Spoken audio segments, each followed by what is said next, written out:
Hello friends, welcome back. हम आ गए हैं अपने टॉट के नेक्स्ट टॉपिक में। इसमें हम डिस्कस करेंगे sovereign function and non sovereign function के बारे में। अब ये कहा जाता है कि जो किंग होता है ना, वो कभी कुछ गलत नहीं करता।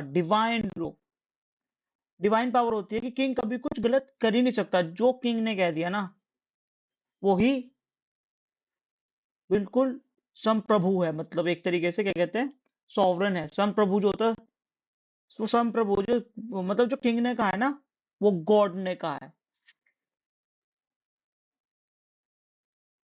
Introduction. The origin based on the English maxim that the king being a supreme authority and cannot commit a legal wrong. King कभी कुछ गलत कर ही नहीं सकता। अब जो प्रेसिडेंट है ना, प्रेसिडेंट के ऊपर भी आप कोई भी एलिगेशन या कोई भी क्राइम नहीं लगा सकते। वो भी किंग है। उसको भी प्रेसिडेंट की पोस्ट से हटाना पड़ेगा, तभी उस पे क्रिमिनल चार्जेस लगेंगे। एज अ प्रेसिडेंट हम उसको लीगली लायबल नहीं कर सकते। सो king can do nothing wrong. Traditionally, the state enjoy complete immunity from being sued in its own court without its consent. मतलब टेक्निकली जो पहले था ना, कि जो सॉवरेन होता था वो कभी कुछ गलत नहीं करता था। तो उसको हमने जो सॉवरेन है, सॉवरेन की फंक्शन डिसाइड करे कि पहले तो ये था कि ओरिजिन ये था कि फंक्शन डिसाइड करे नॉन सॉवरेन। पहले ये था कि सॉवरेन कुछ गलत कर ही नहीं सकता था। तो फिर ये केस आया, P and O stream navigation versus state secretary of state. 1961 का केस है, लैंडमार्क जजमेंट है। इसके जो फैक्ट्स थे ना, सर्वेंट फैक्ट्स ये थे, servant of the government working under the secretary of state of India. वो सेक्रेटरी के अंदर जो काम करता है, लेजेंडरी ड्रोव गवर्नमेंट एलिफेंट्स, ठीक है, कॉजिंग डैमेज टू द प्लांटिव प्रॉपर्टी। जो पी एंड ओ कंपनी थी, उसको इसने सेक्रेटरी के एम्प्लॉय ने, सर्वेंट ने उसको वो करा दिया। The issue was whether the government could be liable for wrongful act of the servant. क्या गवर्नमेंट लाइबल हो सकती है सर्वेंट के एक्ट के लिए? उससे पहले ये चेक करा। तो इसमें हमने डिसाइड करा कि सॉवरेन फंक्शन और नॉन सॉवरेन फंक्शन क्या था। तो जस्टिस पिकॉक थे इसमें the first time distinguish between sovereign function and non sovereign function. दो तरह के फंक्शन डिसाइड करे इसमें, सॉवरेन फंक्शन और non sovereign function.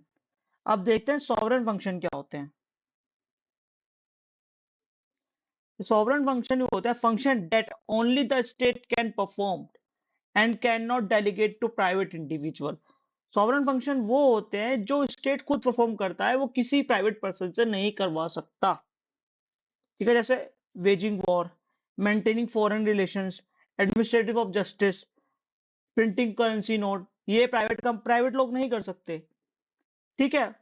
For for act done in the course of sovereign function the state immune for liability.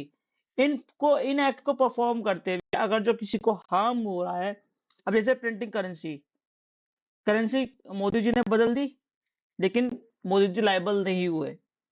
Administrative justice, justice करते हुए किसी को पनिशमेंट दे देते हैं, कुछ भी जस्टिस करने के लिए पनिशमेंट देती है, इम्प्लीमेंट दी जाती है, डेथ सेंटेंस भी मिल जाता था उसके लिए भी। मेंटेनिंग फॉरेन रिलेशन, वो अपने रिलेशन है, प्राइवेट रिलेशन है, वो मेंटेन करते हुए। वेजिंग वॉर, वॉर से बचने के लिए अगर किसी को नुकसान हो रहा है, ठीक है, वो उस चीज, मतलब ये सॉवरेन फंक्शन के कुछ एग्जांपल्स हैं। इनको परफॉर्म करते हुए, आप सॉवरेन फंक्शन को परफॉर्म करते हुए आप लायबल नहीं, स्टेट लायबल नहीं हो सकती। ठीक है। अब नॉन सॉवरेन फंक्शन क्या कहते हैं? The function for commercial welfare of private nature which can also be performed by individual। जो स्टेट गवर्नमेंट परफॉर्म करती है, लेकिन वो फंक्शन आप इंडिविजुअल से भी करवा सकते हैं। जैसे रनिंग रेलवे गवर्नमेंट भी चलाती है, प्राइवेट इंडिविजुअल भी चलाती है। Electricity, water supply, road, private contract देके रोड कॉन्ट्रैक्ट से बना सकती है। अगर इन एक्ट को परफॉर्म करते हुए स्टेट गवर्नमेंट इन वाले एक्ट को जो हम दूसरे से करा सकते हैं, उन एक्ट को परफॉर्म करते हुए अगर जो गवर्नमेंट से कुछ लाइबिलिटी हो जाती है, कुछ कुछ कमिट हो जाता है, तो गवर्नमेंट उसके लिए लाइबल होगी। नॉन सॉवरेन फंक्शन ये होते हैं जो हम प्राइवेट इंडिविजुअल से करा सकते हैं। हम लड़ाई में प्राइवेट इंडिविजुअल को नहीं भेज सकते, उसके लिए आर्मी है, ठीक है, डिफेंस है। देखो, जो है ना वॉर, मेंटेनिंग रिलेशन, ये हम प्राइवेट इंडिविजुअल से नहीं करा सकते, ये टोटली टोटली स्टेट करेगी। लेकिन ये जो फंक्शन है जो गवर्नमेंट करती है और वो प्राइवेट इंडिविजुअल से करवा सकती है, और ये वाले फंक्शन करते हुए गवर्नमेंट के, ये वाले फंक्शन करते हुए प्राइवेट इंडिविजुअल से करवा सकती है, वो फंक्शन को परफॉर्म करते हुए अगर जो लाइबिलिटी कर जाती है, तो फिर उसके लिए गवर्नमेंट लाइबल होगी ही होगी। ठीक है, if the state commit a wrong while performing the function, it can be held liable just like a private person. Got it?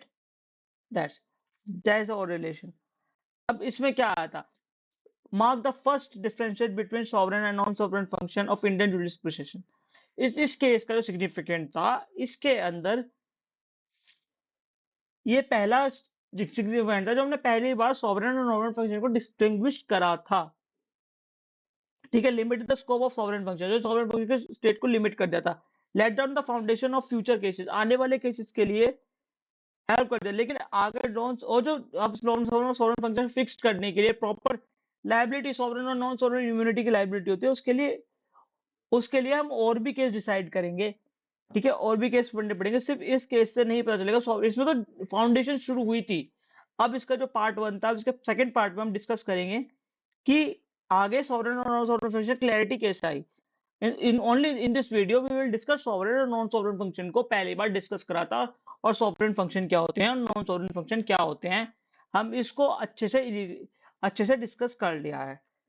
Thank you. अब अगली वीडियो में पढ़ेंगे नेक्स्ट केस के बारे में।